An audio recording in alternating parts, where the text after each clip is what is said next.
guys, it's your girl Key, and I'm back with another video. And today we're gonna be doing our weekly ramblings of a WWE fan. So, getting started, getting right to it. I think that the PWI list of the women wrestlers is cool. It's pretty interesting.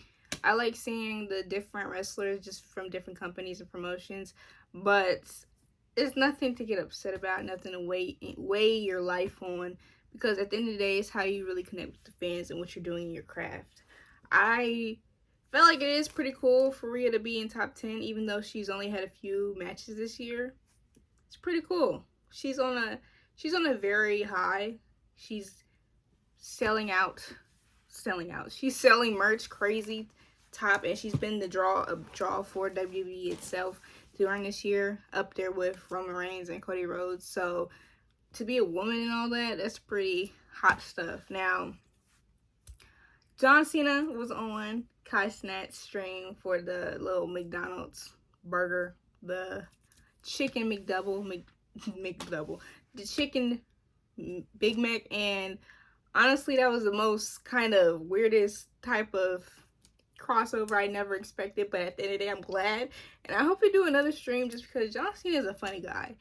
But also, that just made me just remember and realize the type of legacy John Cena has. It transcends all cultures, it transcends all barriers, because John Cena is known almost every freaking where. Although he is not my GOAT, him being in the GOAT conversation, it's a place where he belongs. He belongs in that conversation. He's not my GOAT. And there could be an argument that he's not the GOAT, but at the same time, his impact is almost it's unmatched right now. It's unmatched. The fact that he's played such a huge role in people's childhoods, and although I will say that we really can't say that that's not the case for certain people, just because there's a certain age where you get to and where you be like, okay, he's John Cena, because other people's John Cena was The Rock. Other people's The Rock was Hogan. Stone Cold, y'all know, stuff like that. So I'm gonna miss John Cena not being in the ring and him never going to be in the ring. That never being a possibility is gonna be so crazy to me. But I feel as though he deserved it. He deserves it.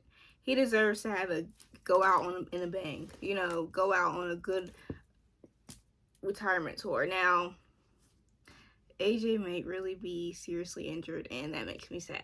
Makes me very sad.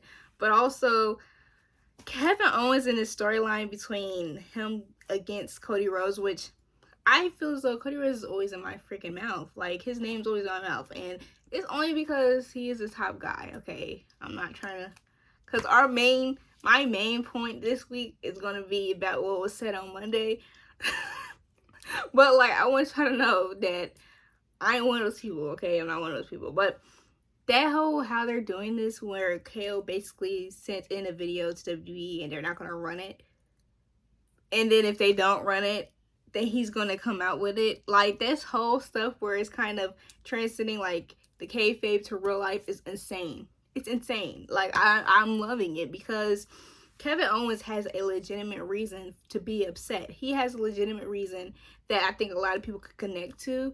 So although he's obviously the one in the wrong, obviously he's the bad guy in this all, but at the same time, to have been so close with Cody Rhodes and be the guy, one of the guys for him, just now to F Cody.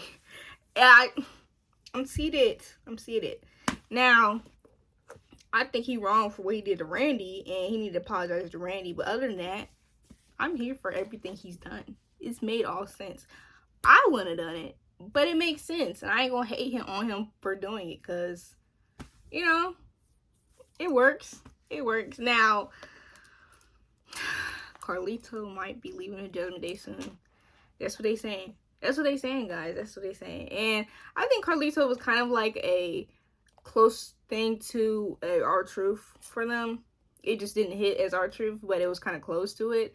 And there were certain moments where he added to the group and having that joking aspect to get people in, like, liking them, kind of. They didn't really do the same thing as R-Truth did, but at the same time, he was very entertaining. And I just hope they don't end up putting him on the shelf for a while, Cause like if they put you on the shelf for a while, at this stage, who's gonna catch you, Carlito? Where you going? What you gonna do for real?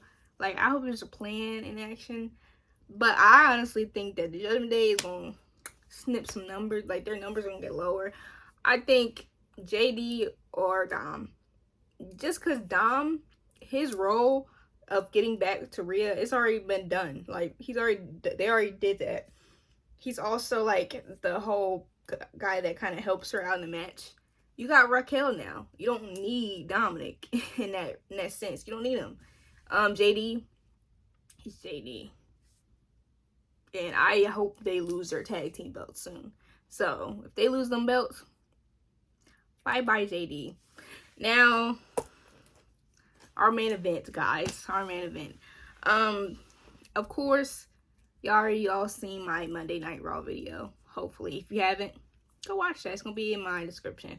But basically, Gunther basically thanked Cody Rhodes for the boom period that WWE is in, and said that he was the quarterback of the company, basically.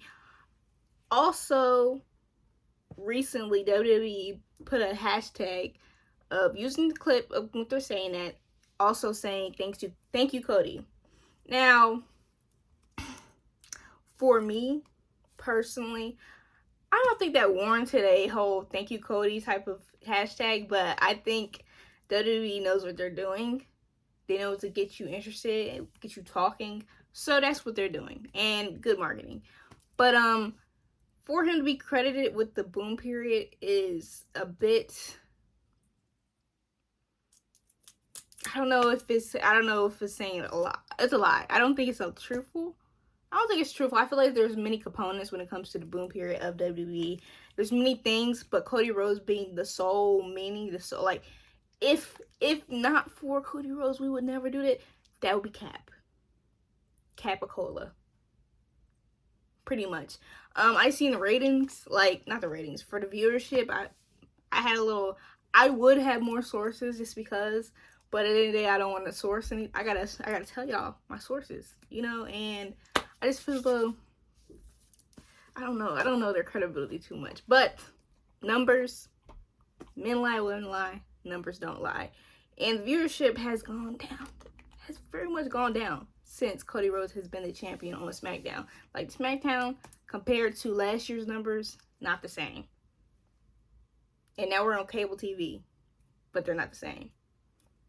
Now that could be a issue on it, but at the same time, for Cody Rhodes to get the whole "if not for you, we would be in hell," that whole thing, the whole white knight savior thing, I think is mainly because of the fact that Roman plays a bad guy, that he wouldn't get the whole shine of thank you for saving us. But like, saying that he saved the industry, or basically saying that he made this company into $1 billion company in interviews, but then saying different things on your TV show, more people's going to see your TV show than your interviews, if we're going to be honest. Not a lot of people are going to go say, I'm going to sit down and watch this Triple H interview. I'm going to sit down and watch this interview on WWE stocks. The average fan is not doing that. So I feel as though it's disingenuous to what Roman has done, put into the company, for you to make a thank you Cody Rhodes hashtag, and also kind of co-sign the fact that Cody Rhodes is the main component to him being the boom period. That's just how I feel. But I think it is a team effort, especially because I don't think they would be able to get to this far without Roman. You just wouldn't. The fact that when you have a villain, as Roman was the villain, you need a good guy. But me being me, just thinking, if you had a baby face as hot as Cody, he could take Cody's spot and been that thing. He could have been that white knight. You can't find anybody to be the Roman. You can't. Because people have tried. Now, you've done a good job, but at the same time, they've done a good job at being that heel, being the one to really make you hate what he's doing, but not to the complexity as Roman's character. Like, the character of the tribal chief, you not only dislike certain things he does, but you almost can't take your eyes off of him. You may boo him, but at the end of the day, you're gonna cheer for him and acknowledge what he's doing. You're gonna acknowledge what he says. So that whole thing where I just think that it's kind of like you're just adding on to the fact that people already don't give Roman the credit that he deserves because of the fact of how he came up. Shield, people loved him, but when he got that push because they knew that the crowd liked him and he had the whole face, he had the whole package of being the guy, people didn't like it. That's just human nature. You're not gonna like what you're getting pushed. You're not gonna like it off the bat. You're gonna kind of fight against it so you can have a choice. And the whole pushback and everything, and the fact that the man got death threats, other things with wishing death on him, his family, like all the other things, plus the fact that people just don't like him because of how good he is. They discredit his work ethic. They discredit his work in the ring. Those things, and it's a known fact in WWE that people don't give him the credit. But then you give this other man the credit that was down in your company for as long as he been gone, is insane to me. It's just insane. Now, I ain't saying that I hate Cody Rhodes, because I don't. And I acknowledge what he's put into this company. I think he plays a role just because when you have such a bad guy, you need yourself a good guy to help through that. Because he beat John Cena, the good guy. So you needed somebody like Cody Rhodes. But could Cody Rhodes been replaceable in that situation? And the whole quarterback thing, I hate that analogy of him being a quarterback. I promise you I do. I don't know why. It just, the way it was introduced, it's just trash. Quarterback, really, guys? Quarterback. Really? Are we gonna really push the quarterback narrative? I just think Gunther needs to come with some heat Monday and don't call this man the quarterback again, because I hate that. I just hate the term that. I just hate that term. But that's how I feel. Let me know how you guys feel on that topic and all the rest of the topics. And if you have any takes, I would love to talk to y'all about it. Thank you for watching. Please like, comment, share, and subscribe, and turn on your post notifications. Bye!